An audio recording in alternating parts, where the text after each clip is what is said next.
how to enable the motion detection in the Eye4 app. So start the Eye4 application.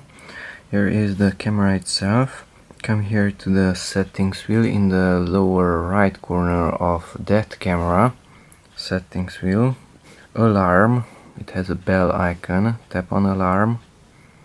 Motion detection alarm. Enable it. Notification type is below it. Notification type is here.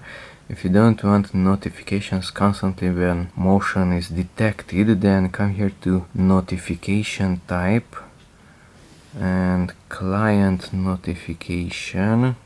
Uncheck that mobile message push. Okay, and now you can go back. So client notification is closed. Back. And motion detection was enabled.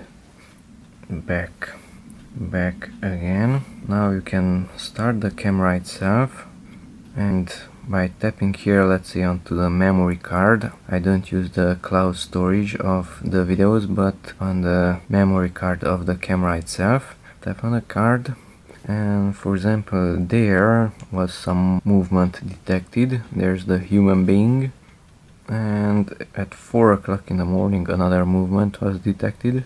No, not that one, but that one. Only the car was detected.